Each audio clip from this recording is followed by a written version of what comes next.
Good morning, students. RPS Public School online classes standard 8. Student, today we shall discuss about English grammar. That will be very important for the coming examinations in half yearly exam. So, for the point of examination point of views, I would like to explain some topics concerning the grammar section, and in that very things I will just explain it in an elaborative manner. Before saying this about the grammar, I would like to say all of you, today I have just provided some home assignment in a pictures way. मैंने picture में आप लोगों को भेजा है उसमें, और कुछ क्वेश्चंस अब मैं उसमें आपको उसको उस पिक्चर्स को देखकर उसमें आपको उसमें एक्सप्लेन करना है अपने नोटबुक में, और नोटबुक में अपने शब्दों में उसको लिखेंगे उस पिक्चर को एनालिसिस करके। वो पिक्चर के बगल में कुछ बताए गए हैं कि आप क्या हैं, नाम कुछ दिया हुआ है कृष्णा मूर्ति करके, उसको अभी आप कैसे हैंडल करेंगे और उसको नाम लिखते हुए आप एक एनजीओज में काम करते हैं, एनजीओ के मेंबर्स हैं, और कैसे अगर आप किसी चीज़ गंदगी को देखते हैं, उस एरिया को देखते हैं, तो आपको मन में क्या भावना आती है, आपको क्या करना चाहिए, कैसे लोगों को मोटिवेट करना है, आपको कैसे अपने आप को भी अपडेट करना है उस सेंस में, उसमें आपको नोटबुक में तैयार करना है, लिखना है। ठीक है, पिक्चर को देखकर, तो पिक्चर को सेम टू सेम पिक्चर भेजा गया, उसको देखकर आप खुद को नोट्स बुक तैयार करें। अब आइए हम लोग इंफिनिटिव जेरंड के बारे में बात कर रहे हैं। As you know, students, infinitive, whenever you see any verb which is followed by to, जब to के बाद just कोई verb आता है तो आप झट से उस चीज को समझ जाते हैं कि ये infinitive वाला है। आखिर इसका इस्तेमाल कैसे होता है, और उस infinitive सबसे पहले तो आप पहचानने की बात है, तो जैसे to लगा हुआ है आप infinitive समझ गए, वो infinitive कैटेगरी में आ गया, verb के पहले आ गया। अब कैसे इन्फिनिटिव क्या है उसका यहाँ पर डेफिनेशन है, आप इसको ध्यान से देखिए। Infinitive is the base form of the verb, यानी वर्ब जो है, ये देख लीजिए ध्यान से, सारी बात क्रिया पर है, तो ये एक बेस फॉर्म है वर्ब, मतलब किसी वर्ब का ये बेस फॉर्म है। यानी अगर हम टू लगा देते हैं तो एक आधार हम दे देते हैं उसको, उस वर्ब का एक आधार मिल जाता है, उसको यूज किया जाता है इन ए नॉन फाइनाइट वे। कैसे हम नॉन फाइनाइट वे में यूज करते हैं? जनरली टू इज प्लेस्ड, आप जैसे बताएं टू, जैसे ही टू जो है is placed before the base form. Base form क्या हो गया?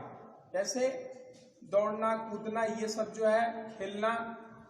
अब मान लीजिए कि हम बोलते हैं जाना, गो, अगर उस गो हो गया बेस फॉर्म, उसके पहले हम टू लगा दिए तो क्या हो गया? वो इन्फिनिटिव हो गया। वही करा, generally to is placed before, किसके before? The base form. Base form किसका? वर्ब का, to make to infinitive. Infinitive बनाने के लिए वर्ब के पहले, किसी वर्ब पहले टू लगा देते हैं, इन्फिनिटिव बन जाता है। अब जैसे कुछ एग्जाम्पल्स आपके सामने दिए गए हैं इन्फिनिटिव का, वो देखिए। जैसे to play is his passion,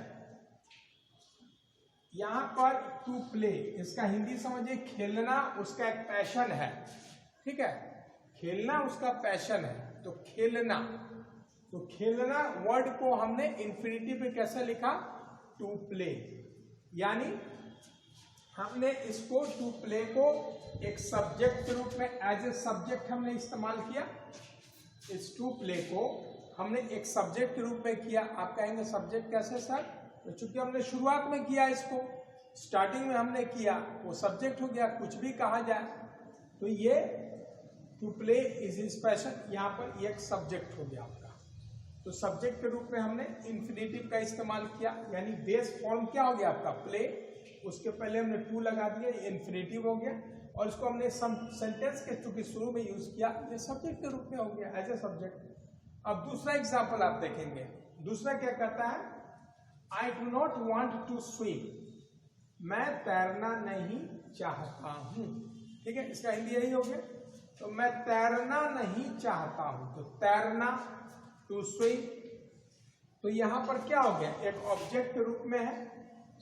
ये जो टू स्विम आपका इंफिनिटिव आया है, ये किस फॉर्म में आया, तो ऑब्जेक्ट फॉर्म में। ध्यान दीजिए, एक ऐसा भी इंफिनिटिव है जो सब्जेक्ट रूप में हो गया, फिर एक ऐसा भी आ गया आपको इंफिनिटिव जो एक ऑब्जेक्ट रूप में आ गया, क्योंकि सेंटेंस में लास्ट में यूज हुआ, ऑब्जेक्ट हो गया, इसलिए ये कहलाया I do not want to swim. ये ऑब्जेक्ट के रूप में भी हम वर्ब के ऑब्जेक्ट के रूप में हमने इस्तेमाल किया। अब थर्ड में आ जाइए, to pass the test you need to work hard. ठीक है, तो to pass the test you need to work hard, यहां क्या बोल रहा है, तो ये जो हुआ to pass the subject, to pass, ये आपका फिर हो गया शुरुआत में, यानी टेस्ट को पास करने के लिए तुम्हें मेहनत करने की जरूरत है। ठीक है, वर्क हार्ड यानी कड़ी मेहनत करने की जरूरत है, तो यहाँ भी इन्फिनिटिव के रूप में हो गया। यहाँ पर देखिए फोर्थ में, that is why to clean the computer. अब देखिए यहाँ पर जो टू क्लीन आया है एडजेक्टिव नेचर में आया है। ठीक है, यानी विशेषता बतलाना। विशेषता बतलाना के सेंस में किसका विशेषता बतलाना, यानी कंप्यूटर का। कंप्यूटर की विशेषता टू क्लीन हमने यहाँ पे दे के डाल दिया, इसलिए ये टू क्लीन आपका एक ऑब्जेक्टिव नेचर के रूप में इस्तेमाल हुआ है। अब आ जाइए यहाँ पर जेरंड के रूप में। जेरंड, जेरंड क्या है, gerund is a noun. Gerund क्या है, एक तरह का नाउन है, formed from a verb by adding आईएनजी, यानी किसी भी वर्ब के लास्ट में जैसे आईएनजी जैसे हम जोड़ते हैं तो अब पार्टिसिपल भी हो जाता है, लेकिन उसका अलग ही रूप है।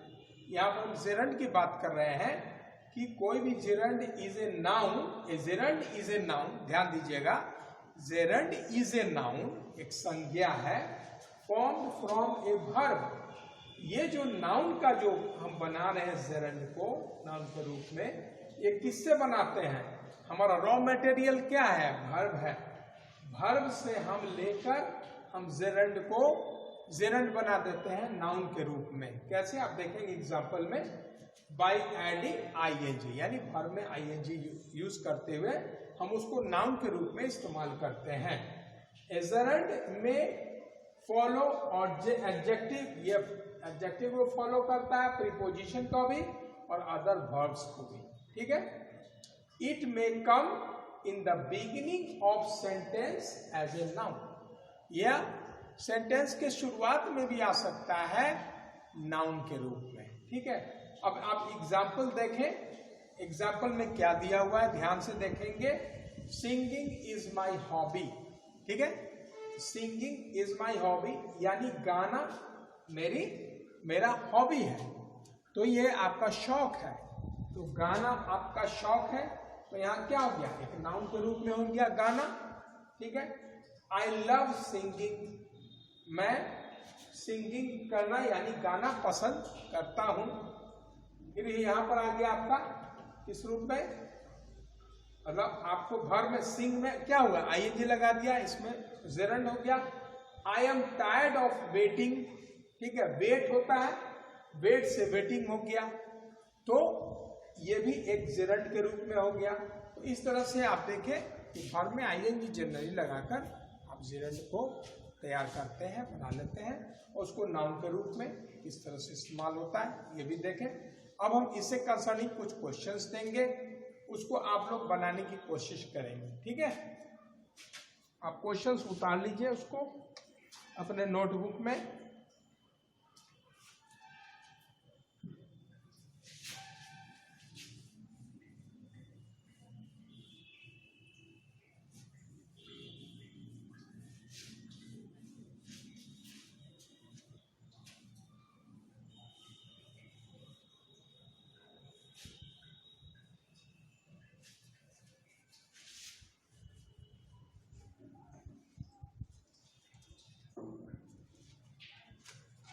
क्वेश्चन है आपका fill in the blanks.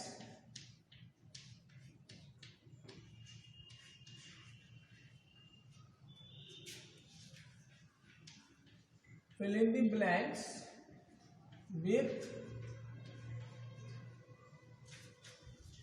the correct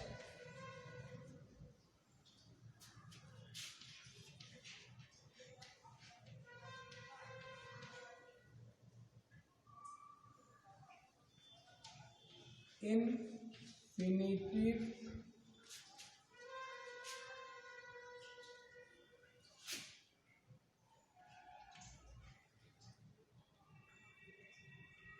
forms of the verb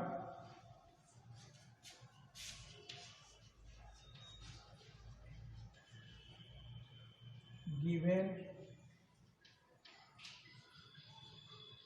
in brackets.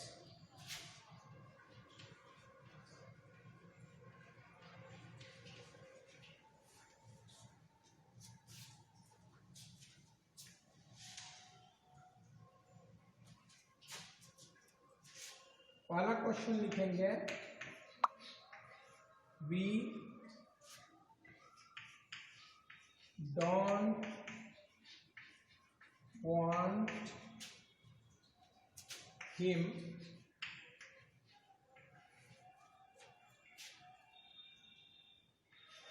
our secret। इसमें ब्रैकेट में है नो। दूसरा would you like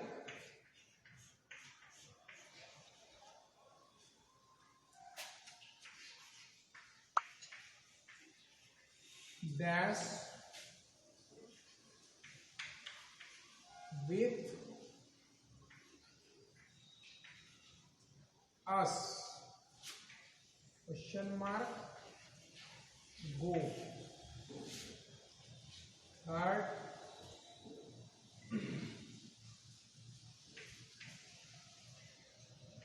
the teacher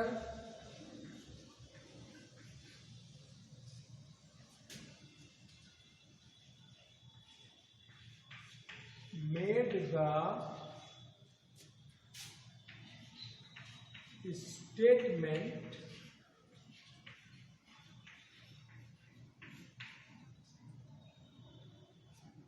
that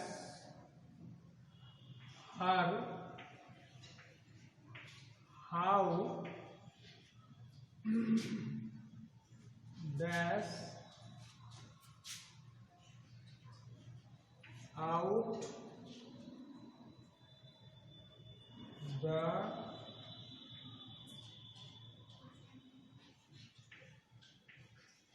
sum।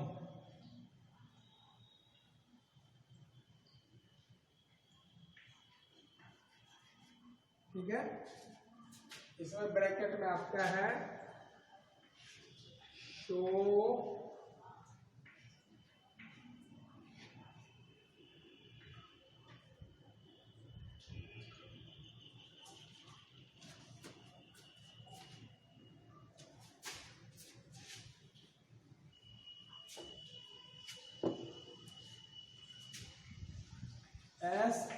SHOW show comma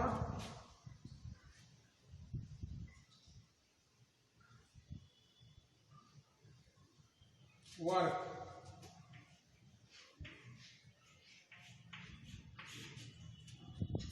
fourth question है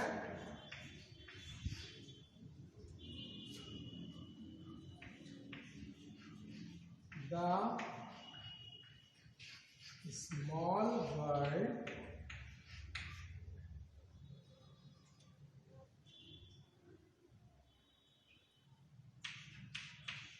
tried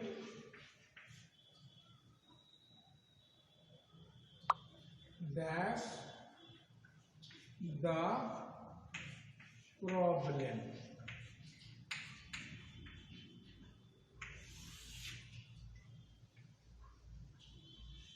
ब्रैकेट में है आपका solve,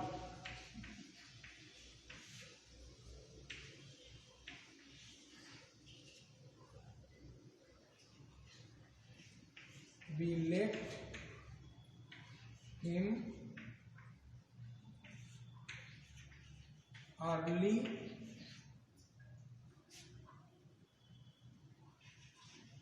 as he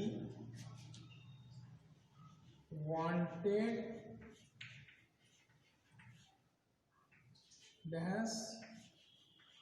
his parents.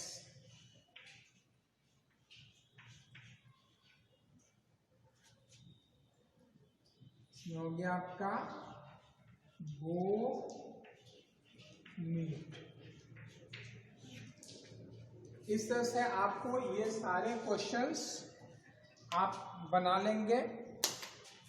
कुछ और भी वीडियोस हम भेजेंगे आपको अगले क्लास में, और वो आपको एग्जामिनेशन पॉइंट ऑफ व्यू से आपके लिए बेनिफिशियल होगा, क्योंकि कमिंग सेशन में फिर आपका एग्जामिनेशन होगा। मैं आपको कुछ और भी टिप्स दूंगा, कुछ उसमें आपको प्रैक्टिस करवाऊंगा, ताकि आपके लिए वो ज़्यादा बेनिफिशियल हो, आपके लिए लाभदायक हो। तो आप इससे कंसर्निंग अपने नोटबुक में इसको बनाकर, और मैं समझ रहा हूँ काफ़ी आसान है, ये बनाने में आपको प्रॉब्लम नहीं होगी। आप अच्छी तरह से इसको बना लेंगे, और फिर हो सकता है फिर ऑफलाइन में क्लासेस हो जाए बहुत जल्द, तो आप लोग फिर आएंगे स्कूल, फिर उसमें हम लोग को शॉर्ट आउट करेंगे।